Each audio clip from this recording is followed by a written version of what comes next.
Je suis le vrai cep, et mon Père est le vigneron.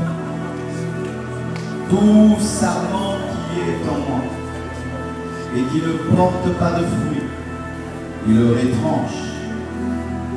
Et tout sarment qui porte du fruit, il les monte afin qu'il porte encore plus de fruits.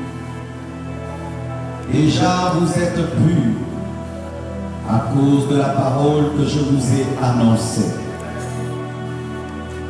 Demeurez en moi et je demeurerai en vous. Comme le sarment ne peut de lui-même porter du fruit s'il ne demeure attaché au cep, ainsi vous ne le pouvez pas non plus si vous ne demeurez en moi. Je suis le cep, vous êtes les sarments. Je suis le cep, vous êtes les sarments. Je suis la tige, vous êtes les branches. Celui qui demeure en moi et en qui je demeure porte beaucoup de fruits. Car sans moi, vous ne pouvez rien faire. Si quelqu'un ne demeure pas en moi, il est jeté dehors comme le sarment, et il sèche, puis on le ramasse, on le jette au feu, et il brûle. Si vous demeurez en moi et que mes paroles demeurent en vous, demandez ce que vous voudrez, et cela vous sera accordé. Si vous portez beaucoup de fruits, c'est ainsi que mon Père sera glorifié, et que vous serez mes disciples. Comme le Père m'a aimé, je vous ai aussi aimé. Demeurez dans mon amour. Si vous gardez mes commandements, vous demeurerez dans mon amour. De même que j'ai gardé les commandements de mon Père et que je demeure dans son amour. Je vous ai dit ces choses afin que ma joie soit en vous et que votre joie soit parfaite. C'est ici mon commandement. Aimez-vous les uns les autres comme je vous ai aimé. Il n'y a pas de plus grand amour que de donner sa vie pour ses amis. Vous êtes mes amis si vous faites ce que je vous commande. Je ne vous appelle plus serviteur, parce que le serviteur ne sait pas ce que fait son maître. Mais je vous ai appelé ami, parce que je vous ai fait connaître tout ce que j'ai appris de mon Père. Ce n'est pas vous qui m'avez choisi, mais moi qui vous ai choisi. Et je vous ai établi afin que vous alliez et que vous portiez du fruit et que votre fruit demeure, afin que ce que vous demanderez au Père en mon nom, il vous le donne. Ce que je vous commande, c'est de vous aimer les uns les autres.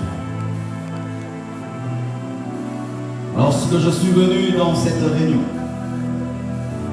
et que j'étais au bureau, j'ai vu un merveilleux musicien qui chantait, et il chantait de manière formidable.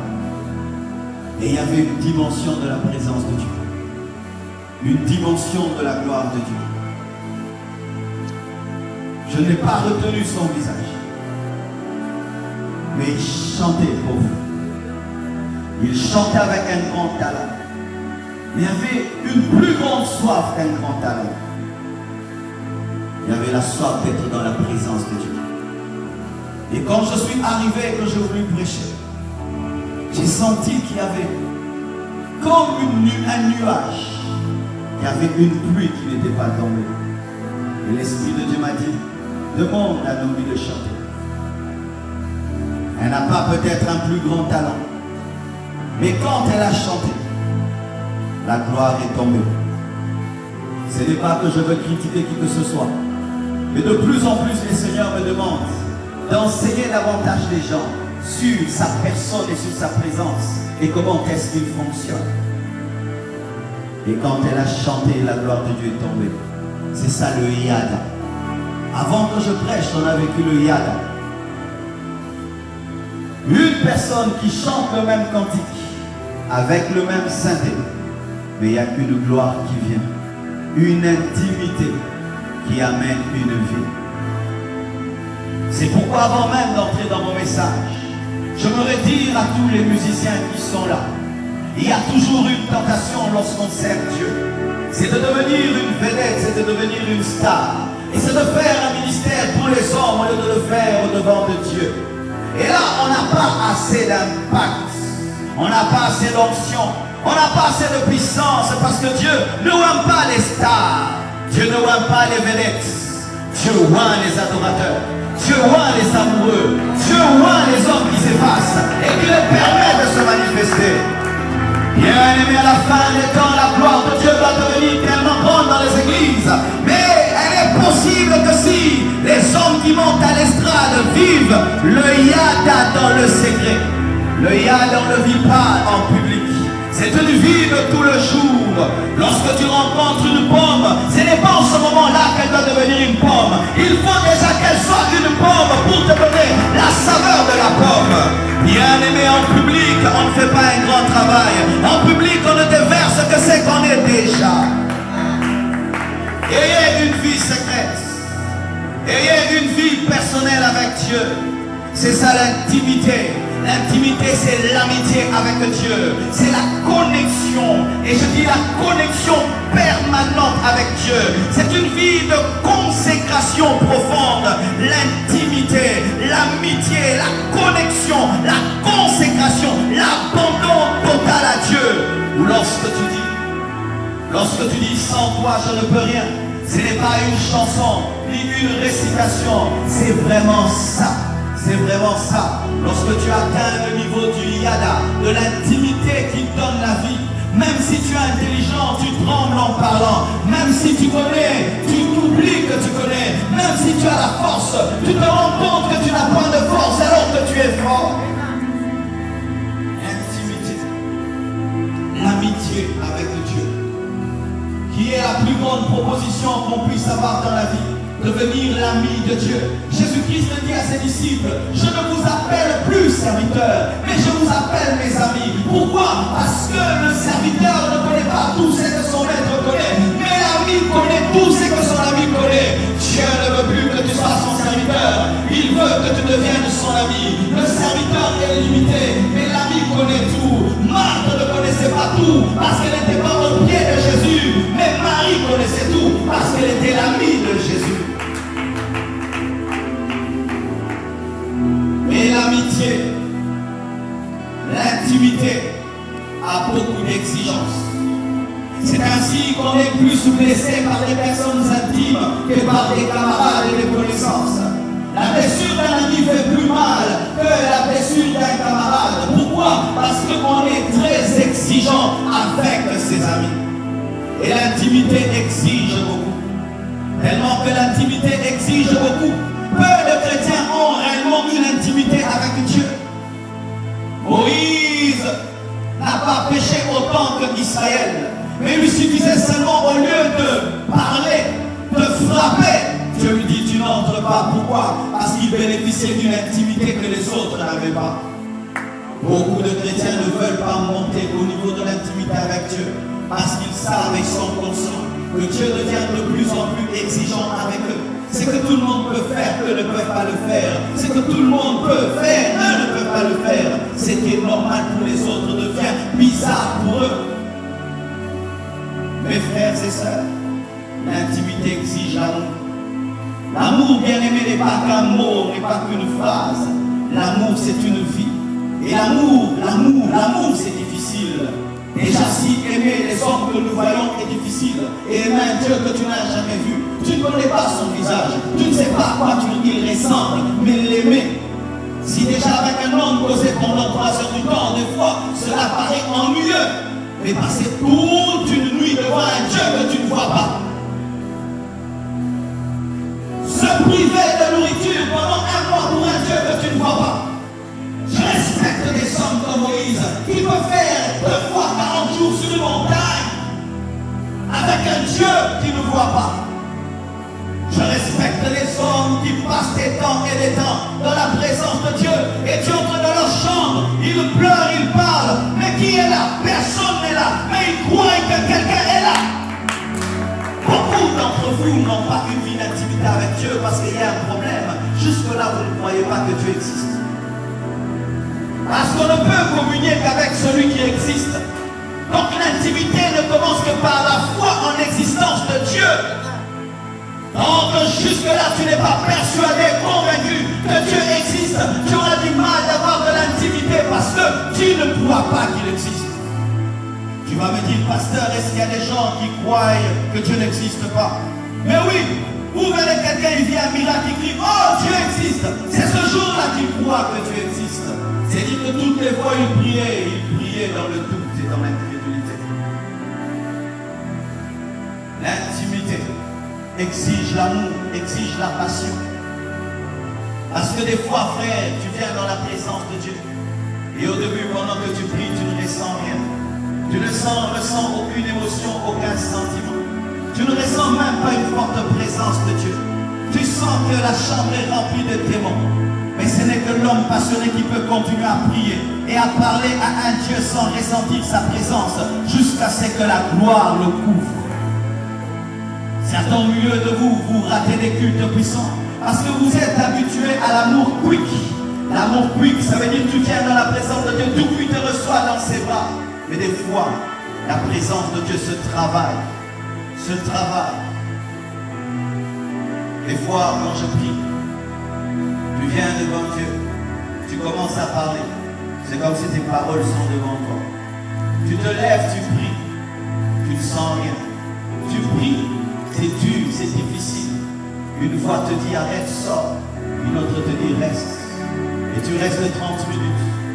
Tu sens que le ciel ne s'ouvre toujours pas. 1 heure, 2 heures, 3 heures.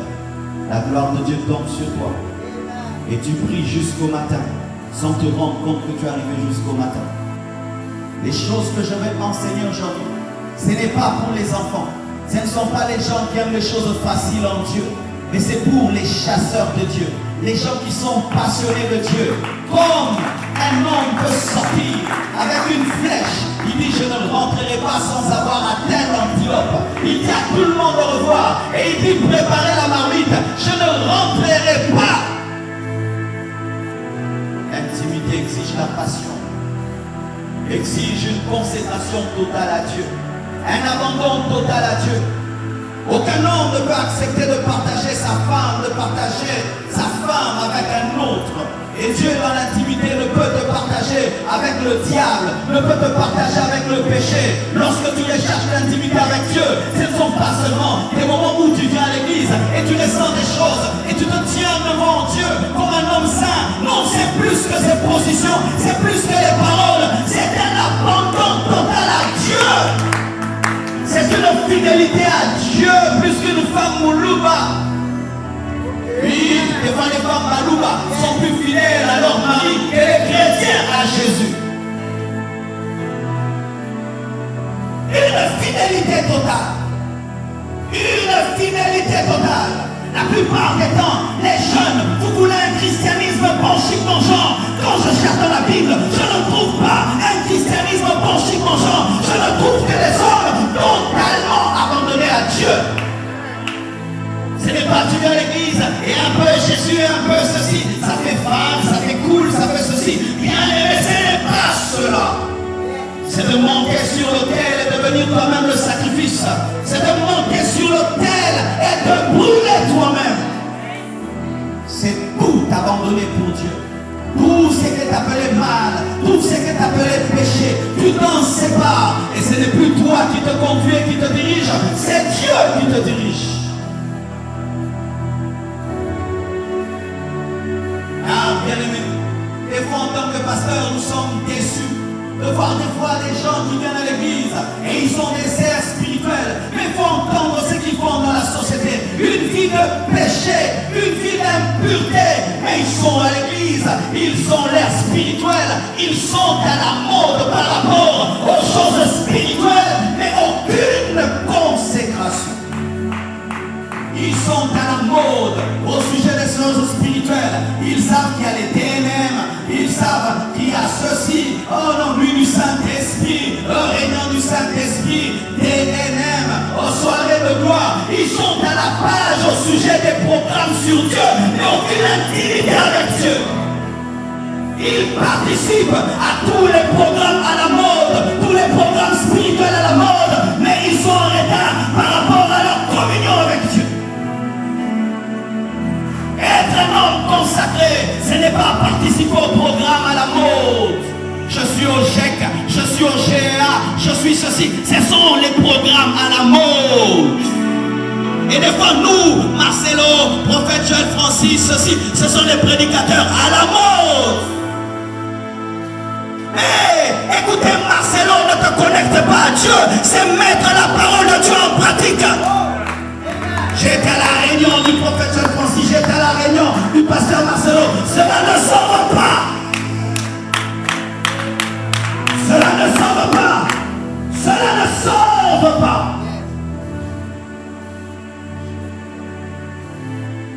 L'intimité a des grandes exigences. Avant que j'épouse mon épouse, je ne lui posais pas des questions. Où es-tu? Où vas-tu? Et quand je l'ai épousée, où es-tu? Où vas-tu? Quand tu entres dans l'intimité avec Dieu, il y a des questions qui te posent, qui ne posent pas aux autres. Mais aussi des révélations qui te donnent, qui ne donnent jamais aux autres. Mais si tu veux les bénéfices de l'intimité, tu dois accepter les responsabilités de l'intimité. Et j'en veux les bénéfices de l'intimité, la gloire, l'onction, tout le reste, mais les responsabilités. Il fallait qu'il puisse restaurer l'autel pour que le feu tombe sur l'autel. Il faut que tu fasses ta part pour que Dieu fasse la sienne. La vie, qu'est-ce que la vie? La vie, c'est le contraire de la mort. La vie, c'est le bonheur, c'est la joie, c'est la paix. La vie, c'est la croissance, c'est le développement, c'est l'impact. La vie, c'est la puissance, c'est le surnaturel. La vie, c'est après ta vie, continue à vivre. La vie, c'est l'éternité. La vie, c'est après ta mort, on continue à parler de toi.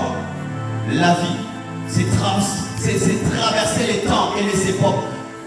Aujourd'hui, nous parlons de Wesley. Wesley est mort, mais il a traversé les époques parce qu'il vivait le yada. Aujourd'hui, tu peux lire son livre et il t'impacte. Nous parlons de Catherine Kuhlman alors qu'elle est morte. C'est ça la vie. Tu meurs, mais tu n'es pas mort. Pas seulement le fait que tu entres dans l'éternité, mais sur la terre, tu laisses des traces. Aujourd'hui, je suis venu parler aux hommes qui refusent de mourir. Je suis venu parler aux hommes qui refusent de mourir. De deux manières, en allant au ciel, mais aussi en laissant des monuments sur la terre. Est-ce qu'il y a des hommes pareils? Est-ce qu'il y a des femmes pareilles? Bien aimé, la plupart des temps, les gens qui viennent dans les églises ont tellement de petites visions. Et ce n'est pas votre faute, c'est la faute de nos prédicateurs. Nous vous prêchons trop les voitures et trop les maisons, trop des projets à court terme. Mais il est temps qu'on puisse annoncer un message qui fait de toi un monument dans ce pays. Un monument. Bien aimé, il est possible que dans 50 ans et dans 100 ans, il y ait aussi un rond-point avec le monument du pasteur Marcelo en train de prêcher l'évangile. Je fais des belles choses. Quand tu vas lire, tu vas en théologie, il y a des hommes que tu dois étudier. Martin Luther, tu dois l'étudier. Il est mort, mais on doit l'étudier. Tu dois étudier Lumumba. Tu dois étudier Moussé. Tu dois, même Mobutu avec sa dictature, tu dois l'étudier.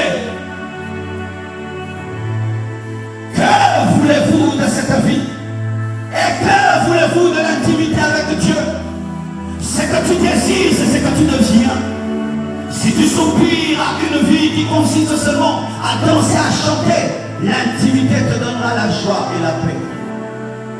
Si tu soupires à donner une parole de connaissance, tu auras la parole de connaissance. Mais si tu soupires à entrer dans l'histoire, tu entreras dans l'histoire. La vie te donne ce que tu la réclames.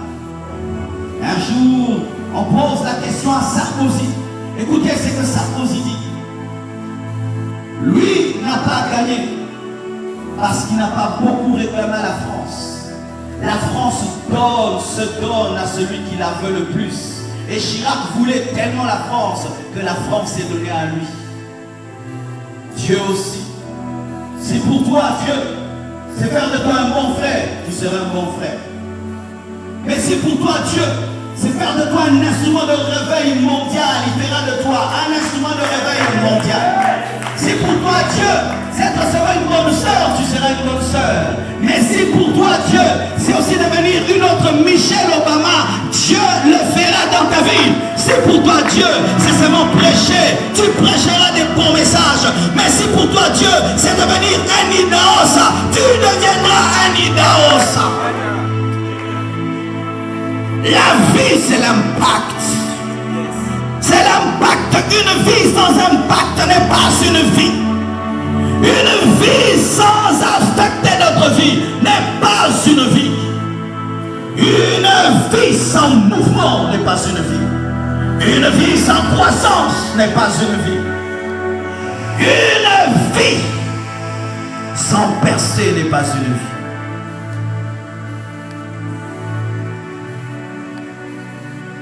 Dieu part toujours du naturel, afin d'enseigner le surnaturel. Dieu part de ce qui est connu, afin d'enseigner ce qui est inconnu. Dieu part de ce que nous voyons, pour enseigner ce que nous ne voyons pas. C'est pourquoi lorsqu'il a rencontré Moïse, il lui a dit, tu vois ce buisson qui est en train de brûler sans se consumer. C'est Israël qui souffre, mais sans être détruit. Il est parti du naturel pour expliquer le spirituel. Le feu, c'était l'Égypte, et Israël, c'était le buisson. La douleur était grande, mais le buisson était vivant. Il est parti par ce qu'on voit pour expliquer ce qu'on ne voit pas. Et Jésus, pour expliquer le yada, il part du cep et du serment. Il dit, vous êtes les branches, je suis la tige. Il y a toujours plusieurs branches, mais il y a toujours une seule tige. Il n'y aura qu'un seul sauveur. Il n'y aura qu'un seul roi des rois. Il n'y aura qu'un seul Jésus-Christ de Nazareth. Mais il y aura beaucoup de pasteurs, beaucoup de milliardaires. Il n'y aura pas un seul milliardaire. Il y aura des milliardaires. Il n'y aura pas un seul roi. Il y aura plusieurs rois. Mais il y aura un seul Messie. Il est l'unique, il est le véritable. J'aime l'unicité de la tige parce qu'elle empêche l'idolâtrie. Et j'aime la multiplicité des branches parce que ça permet à tout le monde d'être branché.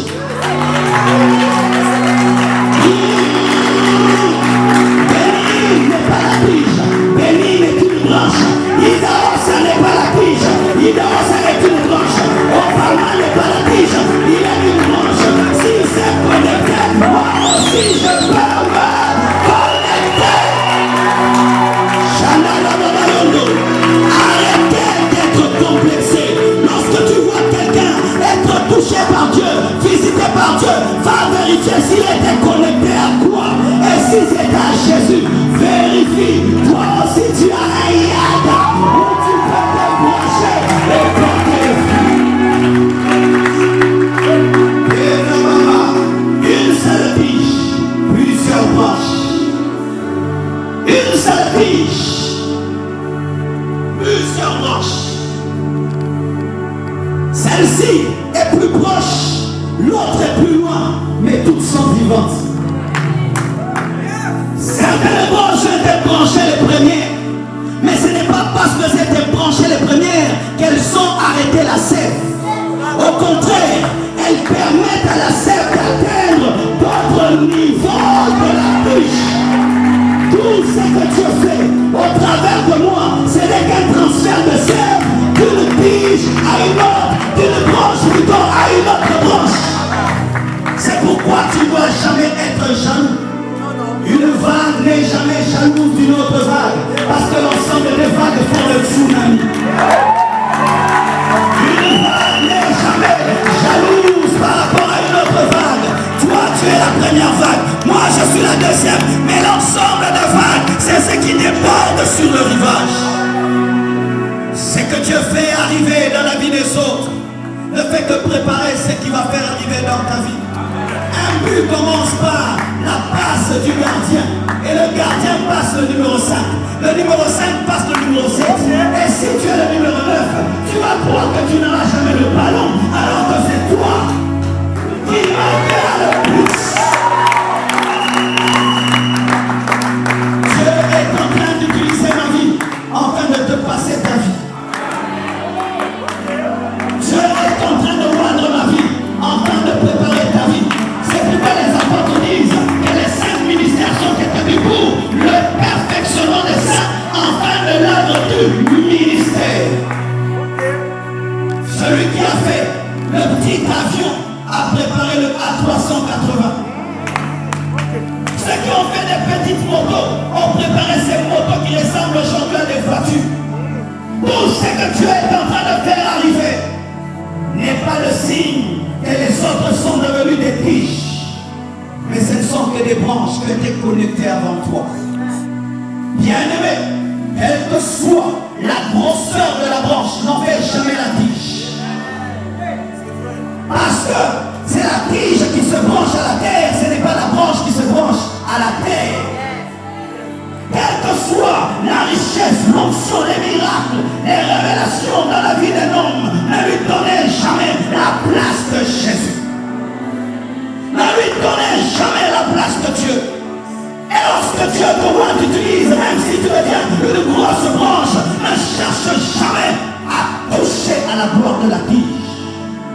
Et lorsque Dieu t'utilise en tant que branche, ne travaille pas à faire de l'arbre un arbre avec une seule branche qui est toi. C'est pourquoi je suis contre certains leaderships et certains pasteurs où ils veulent montrer à l'église qu'ils sont les seuls à connaître la parole de Dieu, le seul à prier, le seul à entendre Dieu. C'est archi faux. C'est archi faux. C'est un leadership démoniaque, égoïste, charnel. Charnel, démoniaque. C'est un leadership qui transforme l'arbre en un arbre avec une seule branche. Lorsqu'un arbre n'a qu'une seule branche, cet arbre devient même un balançoire. Cet arbre ne couvre pas les autres et ne donne pas la vertu. La verdure vient par l'assemblage des branches autour de la tige. Et ainsi on vient sous cela. Donc dans l'église, il y aura des leaderships égoïstes. Il n'y aura jamais de l'ombrage sur le Congo. Le Congo ne vit pas l'ombre de l'église. Parce que lorsqu'un homme devient riche, il va être le seul riche. Lorsque quelqu'un est roi, il va être le seul roi.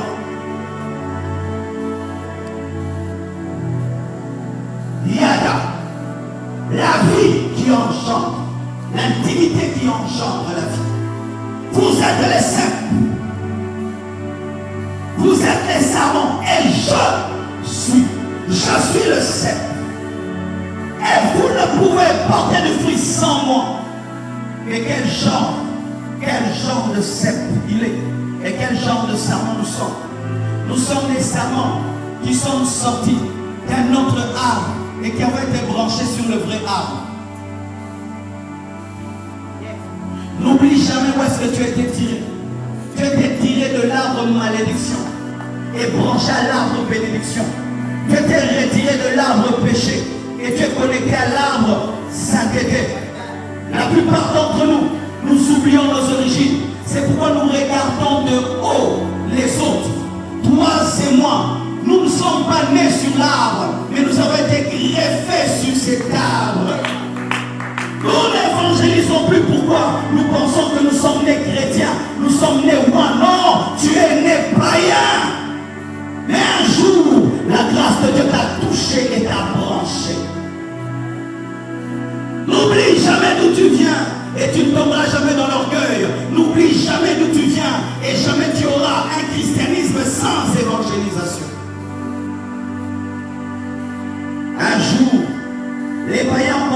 s'enorgueillir par rapport à Israël. Et voilà que Paul les rappelle d'où ils viennent. Il dit, eux, ce sont des vrais oliviers. Nous sommes des oliviers sauvages. Toi et moi, nous sommes des oliviers sauvages. Recule il y a 10 ans, 5 ans, quel genre de vie tu menais? Et qu'est-ce qui te permet de regarder les païens de haut, comme si tu es né enfant de Dieu? Écoutez maintenant ceci. Ça, c'est la tige. Et ça, ce sont les branches. Voilà par où ta vie va passer bientôt. Je suis en train de t'annoncer ta destinée. Et que tu le veuilles ou pas, si tu es branché à la tige Jésus, c'est ce que tu deviendras. Puis-je te parler? Le yada, c'est ici. C'est la connexion de la branche avec la tige. Tout commence là. Alléluia. Le jour de ta conversion, le jour où tu es né de nouveau, tout commence là. Si tu es ici et tu n'as jamais donné ta vie à Jésus, tu es comme une branche dans l'espace qui veut recevoir la sève d'une tige sans la toucher. Si jusque-là, tu n'as pas encore mis ta vie en règle avec Dieu en donnant ta vie à Jésus, tu es comme une branche qui est loin d'une tige mais qui veut recevoir la sève de cette tige. Même si nous disons recevez, que Dieu te bénisse, que Dieu te donne, jamais, jamais tu n'auras ces choses parce qu'il faut se connecter à la tige pour recevoir la sève. Et voici la première chose qui arrive lorsqu'un sarment se branche à une tige. Le sarment devient vert. La verdure, la couleur verte émane de la sève. Voici la première chose que l'intimité avec Dieu te donne. Elle te donne la couleur verte. Elle te donne la nature de Dieu. Tu commences à ressembler à la sève. Tu as la couleur de la sève. Tu commences à parler comme Jésus. Agir comme Jésus. Plus tu es intime à Dieu, plus tu commences à ressembler à Dieu. On te fait le mal, tu pardonnes comme Dieu pardonne. Même aux sorciers, il leur envoie la pluie malgré qu'ils insultent tous les jours. Ce n'est pas un effort que tu fais, c'est une vie que tu manifestes.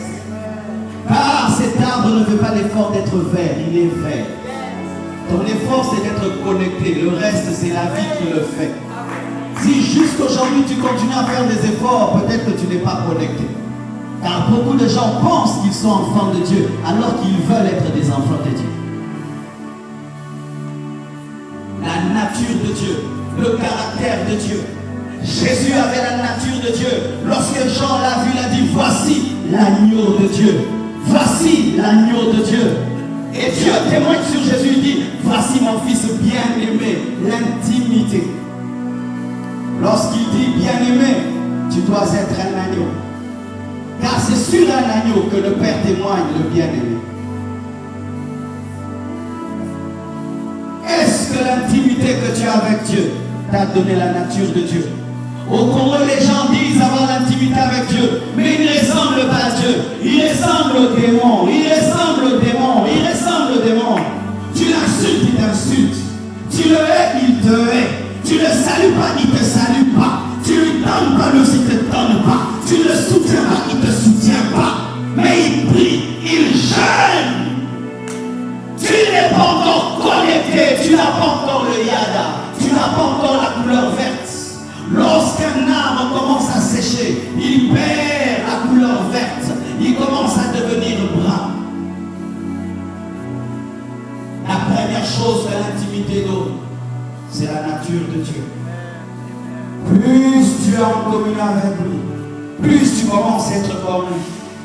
Tu deviens saint, tu deviens pur. Mais lorsque une branche est connectée à la tige, il y a quelque chose qui arrive. Si elle était molle, elle devient solide. Elle devient forte. Plus tu te connectes à Dieu, plus tu reçois aussi sa capacité, sa puissance. Tu commences à donner des paroles de connaissance, des paroles de sagesse. Car Il ne faut pas seulement une tige verte, il faut une tige verte qui est solide. Il ne faut pas seulement la nature de Dieu, il faut aussi les capacités de Dieu. Car Jésus n'était pas seulement le bien-aimé de Dieu, il n'était pas que l'agneau de Dieu. Il pouvait aussi regarder la femme samaritaine et lui dire, tu as eu des maris et le mari que tu as n'est pas le tien. Le yada t'amène dans les dons spirituels, dans l'onction de Dieu, dans la puissance de Dieu, dans les capacités de Dieu. Mes frères congolais, nous devons entrer dans un christianisme fait des dons spirituels. Le christianisme francophone est un christianisme qui ne prêche que la nature de Dieu. Convertissez-vous, soyez saints. Convertissez-vous, soyez saints. Mais après que je sois saint, je dois manifester la puissance de Dieu. Jésus n'était pas seulement saint, il pouvait aussi révéler le futur. Il n'était pas seulement saint, il pouvait chasser les démons. Il n'était pas seulement saint, il pouvait guérir les malades. L'intimité avec Dieu te permet d'opérer dans la force, te permet d'opérer dans la puissance. Mais écoutez ceci, lorsque cette branche devient solide, voilà que sur elle commence à pousser des feuilles. La dimension de la feuille. Avant, les branches et l'arbre ne recevaient la vie que par la sève. Mais quand vient les feuilles, elles commencent à recevoir la vie même par l'oxygène et par le soleil. Elle entre dans la dimension de la photosynthèse. Lorsque tu grandis dans ton intimité avec Dieu, en plus de la nature de Dieu et des capacités de Dieu, tu commences à avoir des expériences que tu n'avais pas auparavant. Tu commences à respirer, donner de l'oxygène et donner du gaz carbonique.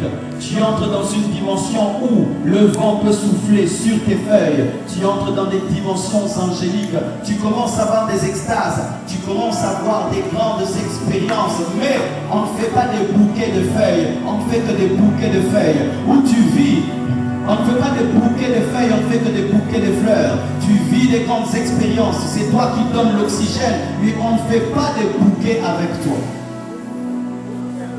Amen. Quand tu te tiens sous un arbre, tu respires bien. Mais jamais tu ne prends les feuilles de cet arbre pour en faire un bouquet. C'est un temps où tu vis la transfiguration, mais devant trois disciples. Où tu as des grandes expériences avec Dieu, mais en secret. Mais tu affectes les gens, mais tu n'es pas connu. Tu es dans l'intercession à l'église et c'est par toi que l'église grandit. Mais personne ne le sait. Tu es dans la dimension de la feuille où tu donnes l'oxygène au monde, mais personne ne prend une photo de toi. Parce que la feuille, elle est utile, mais n'est pas belle. C'est un temps où tu es tellement utile, mais tu n'attires personne. Mais c'est une étape que tu dois respecter et que tu dois accepter, sinon tu meurs. L'étape de la feuille, c'est une étape des grandes expériences et des grandes sensibilités. Parce que l'arbre devient sensible au vent et sensible au soleil. Mais c'est une période dangereuse aussi parce que celui qui est sous toi dans la nuit, tu ne lui donnes pas d'oxygène, mais tu lui donnes le gaz carbonique. Pour ceux qui ne savent pas, n'allez jamais sous des arbres la nuit. Il n'y a pas d'oxygène sous les arbres la nuit. Parce qu'à cause de la photosynthèse et qu'il n'y a pas de soleil, c'est quand l'arbre respire à l'envers. Maintenant, il ne fait que donner le gaz carbonique. C'est une période où tu as des grandes expériences, mais tu es encore dangereux parce que la mort n'est pas totalement finie en toi. Où tu as des expériences avec les anges, tu as une sensibilité extraordinaire, mais à la fois dans la nuit, tu es dangereux.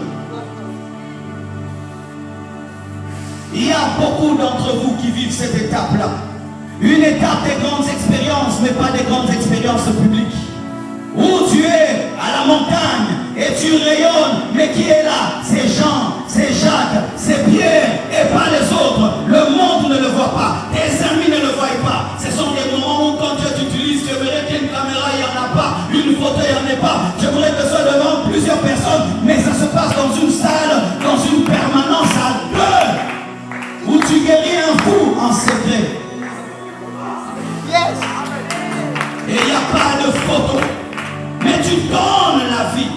Bien-aimé, si aujourd'hui le Congo devient le poumon du monde, c'est à cause de la forêt équatoriale. Et la forêt n'est pas faite des fleurs, elle est faite des feuilles. Mais qui va là-bas pour remercier la forêt? C'est un temps où tu donnes la vie et pas de reconnaissance. Qui dit merci aux arbres de sa maison? Qui dit, bien-aimé, que tu le veuilles ou pas, tu passeras par là. Pourquoi? Tel il est, tel nous sommes. Tout ce que Jésus a dit sur lui, c'est pour que ça nous arrive. Jésus-Christ a fait des miracles et des prodiges. Et la plupart des temps, les gens étaient ingrats parce qu'ils traversaient la période de la feuille. Il a guéri des lépreux, des aveugles. Un seul est venu. Les autres sont partis. N'abandonne pas ta course parce qu'il y a de l'ingratitude. Mais si déjà tu donnes la vie, ça veut dire que tu as la vie. Parce que le don que c'est qu'on a. Si tu es feuille, sache qu'il y a un processus qui a commencé. Et continue. Mais après cette étape, la feuille donne des fleurs. Les fleurs, c'est jaune, c'est beau. Quand je te mets ça, directement tu regarderas ce qui est jaune. C'est un temps de gloire, de célébrité, de renommée, où tu as un impact devant les gens. J'aimerais annoncer à certaines personnes ici que Dieu va te faire quitter la dimension de la feuille pour t'amener dans la dimension de la fleur. Où maintenant il y aura des photographes qui viendront prendre des photos, où on te prendra comme un bouquet, on te mettra dans une église, où on verra des cartes postales avec toi, où on va te donner à la mariée, on va te mettre au salon, il y aura des jardins avec toi. Même les étrangers viendront. Les abeilles viennent sur la fleur afin de prendre le pollen. Parce que le pollen permet la fécondation. C'est une dimension où tu n'as plus une gloire cachée, mais tu as une gloire publique. Jésus a atteint ce niveau. Des foules le suivaient. Sa renommée s'était répandue. Partout il allait, il avait des foules. Et venait même courir dans la mer sous une barque, avec une barque, pour quitter la foule. Mais la foule le suivait. C'est un temps où tout le monde te cherche, tout le monde te sollicite, tout le monde parle de toi, parce que Dieu te récompense en public, où Dieu maintenant te donne une beauté réelle qui attire les gens. Tout le monde veut être ton ami, tout le monde veut se connecter à toi. Tu parles, les gens écoutent la dimension de la fleur. Mais la dimension de la fleur attire beaucoup de jalousie. C'est lorsque Jésus a commencé à faire des miracles et des prodiges et qu'il a pu parler, un homme mort, Lazare est ressuscité, qu'on a dit de le tuer. La jalousie vient. La jalousie vient lorsque la vie que tu as dans l'intimité amène une gloire manifeste. Beaucoup de gens ne savent pas ce que la présence de Dieu les cherchera. L'intimité que tu cherches avec Dieu peut t'amener des problèmes même avec le gouvernement. Les Romains ont commencé à chercher Jésus. Des réunions secrètes ont commencé. Pourquoi? À cause de la fleur. Avec la fleur, on fait des parfums, mais on ne mange pas la fleur. Et tant que Jésus ne mourrait pas, il pouvait être un bon prédicateur seulement, un bon faiseur de miracles. C'est pourquoi le processus doit continuer. Beaucoup de gens s'arrêtent au niveau de la fleur, où il a du succès, il est célèbre, il a de l'impact, et il croit que c'est la finalité. Non, tu ne pourras faire qu'un bouquet de fleurs et du parfum. Mais l'autre étape, c'est l'étape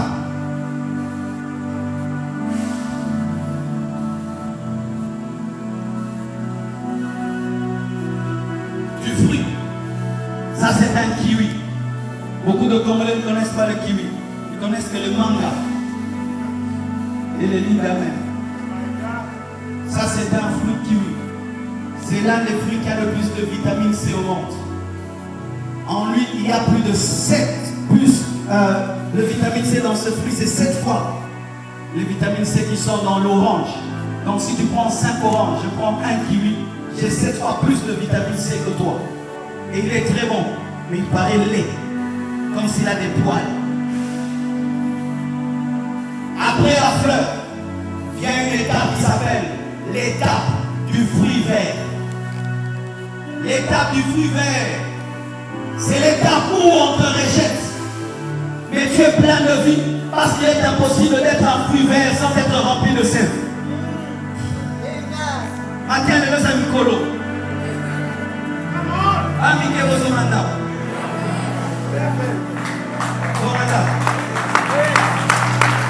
Quand tu dis qu'un fruit est vert, il n'est pas vert parce qu'il est maudit. Il est vert parce qu'il y a trop de sève. C'est un temps où tu es sur l'arbre, mais plus de photos. Tu quittes une dimension des photos à une dimension de rejet. On conseille même les enfants de ne pas te manger parce que tu donnes des verres. C'est une période où tu es rejeté, mais tu as l'intimité avec Dieu. Où tu crains Dieu, tu as la vie de Dieu, mais tu es incombustible, inévitable. Où tu passes des moments de désert, où tu quittes la gloire pour les épreuves, tu quittes la richesse, où tu manques même $50. Le temps du fruit vert, le temps du fruit vert va venir. Si tu es sur l'arbre, ça va venir. À moins que tu quittes la tige. Ah, tu veux quitter maintenant. Comme tu es monté, tu ne descends pas. Si tu descends, c'est un crash. Parce que l'arbre Jésus est trop long. L'arbre Jésus est trop long. Si l'arbre est court, le fruit tombe, il n'éclate pas. Mais Jésus, il est au ciel. Si tu te déconnectes à lui, tu quittes le ciel pour la terre. C'est pourquoi les abandons de Dieu, même si tu les caches, sont toujours manifestes car on constate toujours un cadavre.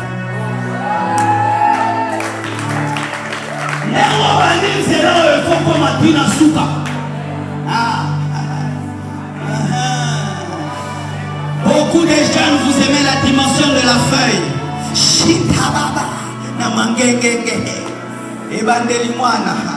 Et d'autres, ils aiment le temps de la fleur.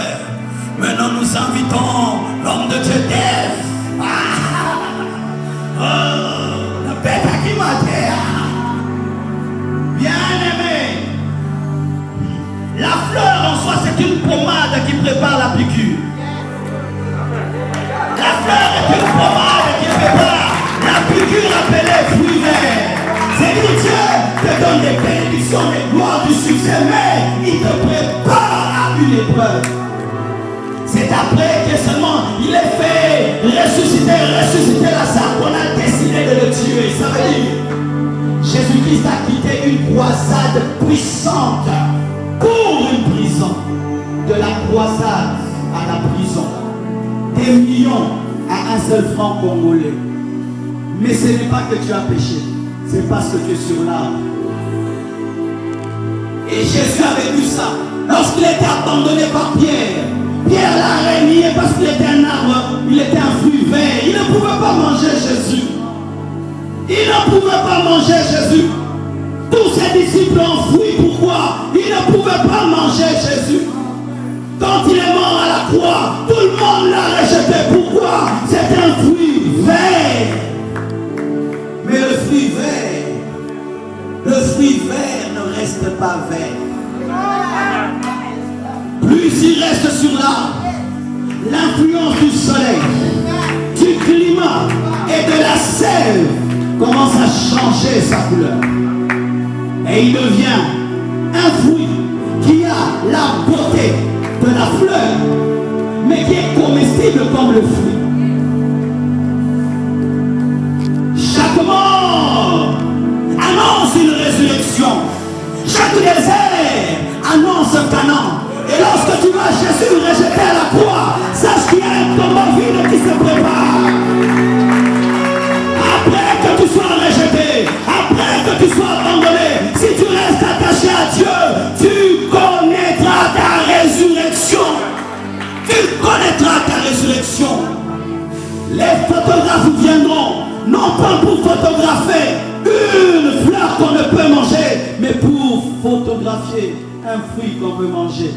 Et Jacobs peut faire de toi-même l'insigne des iPads. L'iPad porte seulement un fruit croqué, la pomme, placé par un milliardaire. Le jour qu'il est mort, on a mis devant son tombeau une pomme croquée, le symbole d'un homme riche, c'était une pomme. Apple.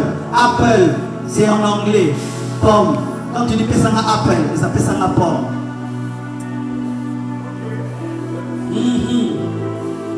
Et là,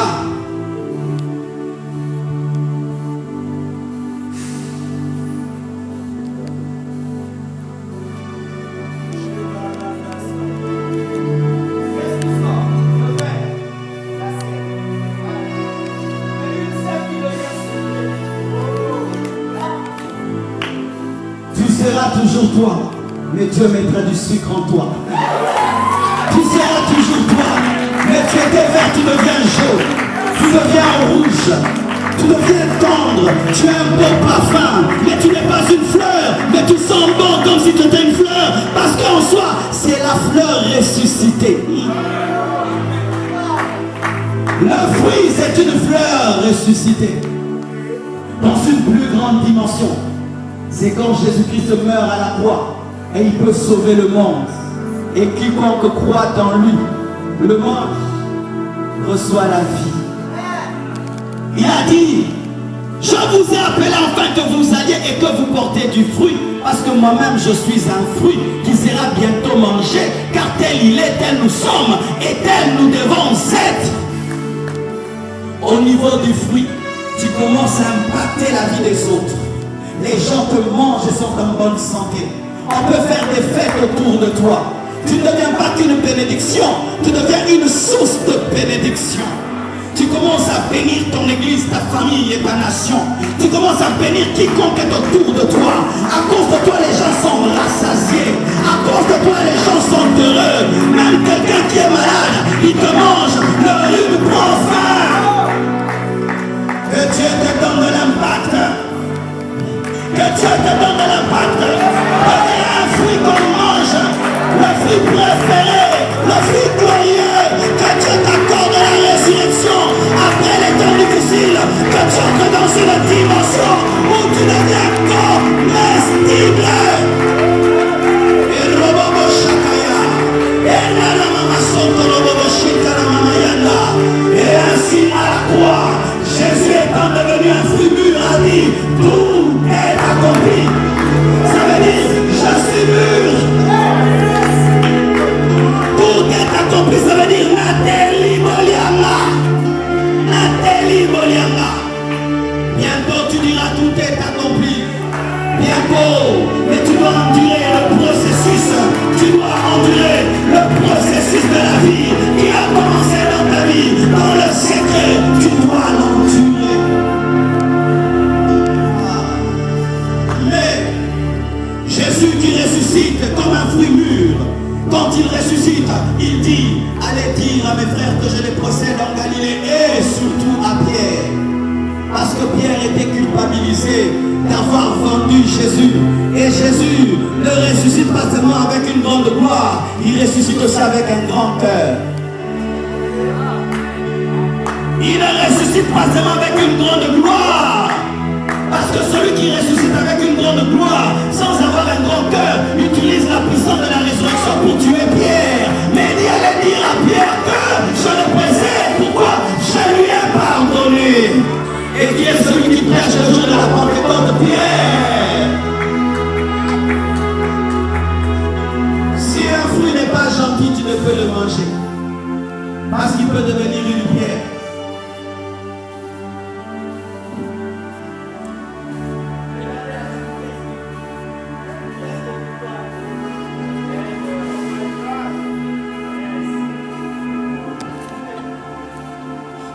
Ce fruit était cool.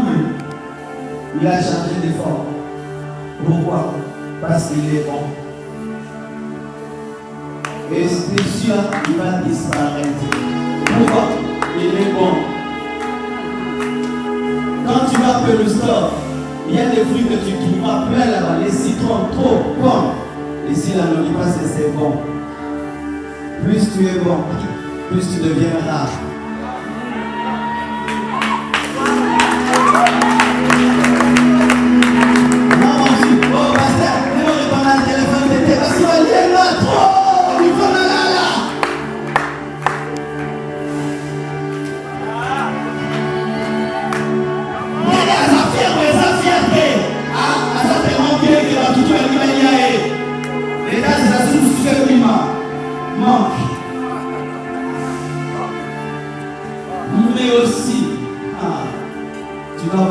mon cœur. Nous t'avons comme évangile à sauver la monde tout gâté. Nous autres sauver la monde tout. Luc a sauvé la monde tout gâté. Évangile à Luc. Nous avons quel Luc a sauvé la monde tout gâté. Matthieu a sauvé la monde tout gâté. Hey Matthieu, finalement changea. La sauvé la joie. Pour dire quoi? Quand tu veux devenir une source de bénédiction, tu dois avoir beaucoup d'amour pour te laisser manger par les autres. Si tu tombes dans l'égoïsme, tu vas pourrir et personne ne te mange et tu auras une mort honteuse. Vaut mieux finir dans l'estomac d'un homme que de finir pourri sur l'arbre et par terre. Vaut mieux finir que ton tombeau soit l'estomac des hommes au lieu que tu puisses mourir sur l'arbre. Parce que beaucoup, quand il ressuscite, il ne peut plus donner. Alors que c'est là que tu veux devenir une source de bénédiction, où tu es content que les autres profitent de toi. Ne vous plaignez jamais. Et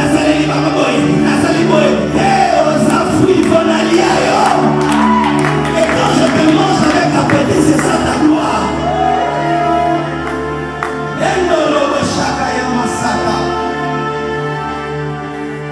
Mais quand un fruit n'est que fruit et qu'il est mangé, si en lui il n'y a pas les graines, il ne traverse jamais les époques. Amen. Les graines, les si petites choses sont des forêts. Voyez la forêt qui est là. Le fruit n'est pas une forêt, ses graines sont une forêt.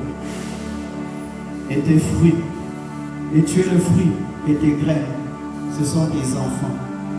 Ce sont tes fils spirituels. Ce sont tes collaborateurs. Ce sont tes travailleurs. C'est le Congolais. C'est l'autre. Tes graines. Quand Jésus est mort, si après lui n'avait pas envoyé le Saint-Esprit, toi allais s'arrêter là. Mais il a pensé aux graines. Il a dit, et vous recevrez une puissance. Le Saint-Esprit survenant sur vous. Et vous deviendrez d'autres moi-même. Parce que l'autre fruit est caché dans la petite graine. Je suis caché dans ces petits enfants qui dorment pendant que je prêche. C'est pourquoi je ne suis pas fâché contre lui. Parce qu'il n'est qu'une graine. Qui, quand tu la vois, elle est si faible, mais elle a un potentiel d'une forêt. C'est pourquoi je vous prêche de tout mon cœur. Demandez à vous la jeunesse, parce que vous êtes des graines. Vous êtes des forêts. Vous êtes le futur. Vous êtes le futur.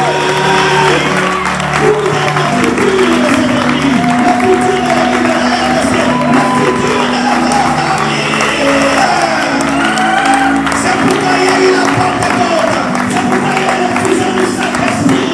Parce que Jésus ne devait pas seulement mourir pour Pierre. Il devait le rendre capable de continuer sa mission. Oh mon Dieu. Dieu attend de toi. Si tu es serviteur de Dieu, de laisser des communautés qui vont continuer à vivre après toi. Si tu seras un milliardaire, c'est de laisser des multinationales qui vont continuer après toi. Laissez de toi de laisser des hôpitaux, de laisser des écoles, des universités. Celui qui a construit l'université de Kinshasa n'est plus peut-être, mais c'est là, c'est sa graine. Vous devez traverser les temps et les époques par les graines. Décidez d'écrire des livres qui resteront, de faire des films qui resteront, de chanter des cantiques qui resteront. Nous chantons oh rapide, Moutasalama Koufa, mais toi il est mambo. N'ayez pas cet esprit congolais, au Koufa l'homme au suivre le mieux c'est ça n'a pas, au lié, continue noter. Le mouvement, on parle de lui, parce qu'il a accepté de mourir. Et là maintenant, graine écoute, une graine infecte que si elle pourrit en terre. Tu nais par la vie, mais pour donner la vie, tu dois mourir. Car tant que la graine ne pourrit pas, elle ne peut porter du fruit. C'est pourquoi je voudrais dire à votre génération, surtout dans une nation comme celle-ci, où tout le monde veut vivre pour lui. Nous devons quitter cette dimension, être capable de vivre pour notre pays, pour notre église, pour nos familles et pour les autres. Oh, tu es prêt et tu as un grand rêve. ans. Terre pour 500 ans. Oui, bien-aimé. Ton corps te limite dans le temps, mais ton imagination traverse le temps. Lorsque nous étions en 1980, regardez les films des Américains, lorsqu'ils parlaient des extraterrestres, ils faisaient des trucs. Mais aujourd'hui, c'est qu'ils ont créé. Mais c'est ce qu'ils nous montraient dans les films il y a 20 ans. Vous voulez avoir des grands rêves. Traverser le temps. Traverser le temps. Tu quittes cette église, mais on continue à parler de toi. Tu quittes la terre, on continue à parler de toi. Martin Luther King a donné une prédication. Il a dit, j'ai fait un rêve. Et j'ai vu dans mon rêve que les noirs et les blancs vivaient ensemble. Et aujourd'hui, chaque fois qu'on veut parler de révolution raciale, on parle de sa prédication. Jonathan Edwards a donné une prédication. Un pécheur dans les mains d'un Dieu en colère.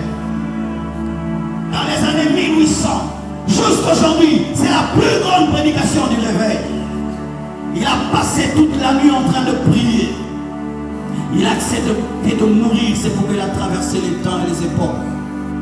Bien-aimés frères, je demande pardon au nom de tous les hommes de Dieu dans notre nation. Aujourd'hui, le chrétien congolais est devenu un homme avec une petite vision.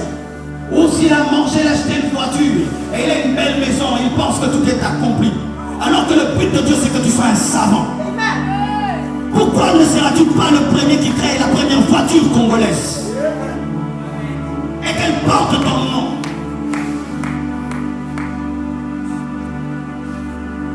Sur France 24 aujourd'hui, je suis une émission qui m'a fait mal. On a dit que les hommes les plus pessimistes du monde, les hommes les plus négativistes du monde, ce sont les Français. Et vous savez, ils sont les hommes les plus positivistes du monde. Les hommes qui croient toujours au monde. Les Nigérians. Le blanc est connu, le français dit, ils sont alimentés. Mais dans mon kiri, mon mima va être animé, ça va être Nigérien. Est-ce que le Nigeria va pas comment on dit m'amener les gommes? Qui les a influencés? Toute une nation. Idaosa. Un pasteur a influencé toute une nation au point qu'elle soit reconnue comme la nation des hommes les plus optimistes du monde. Et voyez ce qu'ils réalisent. Parce qu'un seul homme a accepté. Frères et sœurs, le christianisme dépasse ta petite vie. Car même Jésus-Christ, en mourant à la croix, savait que la prédication de la Pentecôte ne sera pas devant lui, mais devant Pierre. C'est pourquoi il s'est investi. Je termine en vous disant, si la connexion, l'intimité à Dieu amène la vie, quand tu te déconnectes de Dieu, tu meurs. Mais aussi, si aussi, tu te connectes à un autre arbre qui est Jésus, tu mourras. Car le seul arbre qui est planté en Dieu, c'est Jésus. Et Satan est un arbre qui a déjà été rejeté, déconnecté. Un homme qui se connecte à Satan, c'est quelqu'un qui prend une branche, qui la met sur ce poteau. Est-ce que ce poteau a la vie? Il est debout, mais est-ce qu'il a la vie? Satan aussi est debout, mais il est mort. Après des sorciers, Satan est debout, mais il est mort. Satan est debout, mais il est mort. Satan est debout, mais il est mort.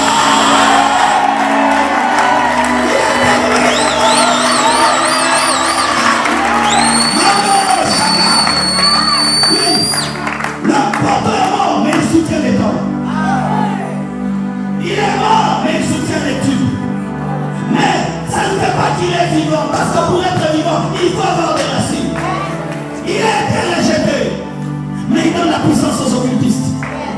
Il donne la puissance aux magiciens. Mais s'il y a une chose que tu ne verras jamais sur ces poteaux, c'est un fruit. Et si tu en vois, il est dans le sein. C'est la bénédiction d'être étanché. C'est ça le fruit.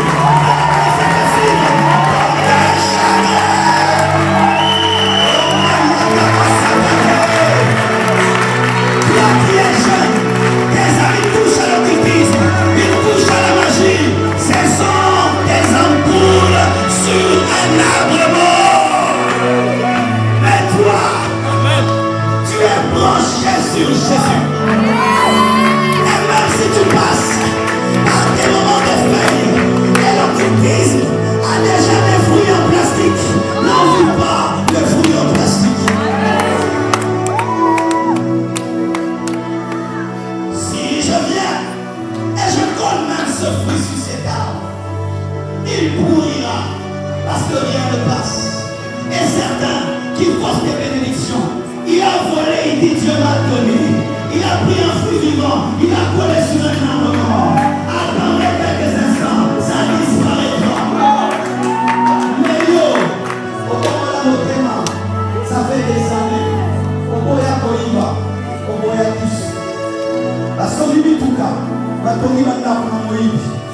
L'homme qui mange un fruit volé est plus rassasié que celui qui serait en plantation lorsqu'il a encore une feuille.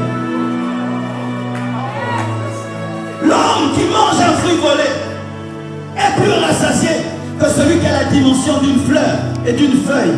Parce que lui, il a touché le fruit. Mais toi, tu as une forêt en toi. Dans la vie, fais toujours une chose. Quand tout va mal ou tout va bien, vérifie où est-ce que tu es connecté. Et si c'est à Jésus, reste sur l'arbre. Tu n'as pas besoin de prier pour Jésus pour qu'il te donne la sève. Parce qu'il est un arbre près d'un courant d'eau. Il ne subit pas les saisons. Ni la saison sèche, ni cette période-ci. Yada.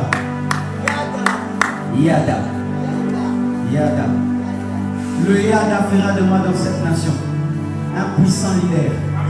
Par le Yada. Et vous connaissez ma stratégie. Je n'attends pas que tu deviennes un fruit pour croire en toi. Alors que vous êtes des simples étudiants et qui ne donnent pas beaucoup de France. Je crois en vous parce que vous êtes des frères. Les futurs ambassadeurs sortiront de vous. Les grands ministres sortiront de vous. C'est pourquoi je suis un passionné des étudiants, un passionné des jeunes. Ce sont des grandes forêts.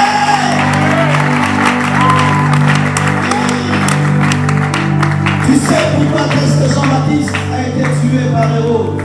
Parce que Jean-Baptiste n'était pas le produit des mots. Mais tu sais pourquoi est-ce que jamais Saoul n'a tué Samuel? Parce qu'il était le produit de Samuel. Les autres nous arrêtent parce qu'on ne les a pas engendrés. Mais toi, même si tu deviens président, tu ne m'arrêteras jamais. Parce que j'étais connu quand j'étais de l'aide. Et je vais prendre les photos de vous. Maintenant que vous êtes rentrés.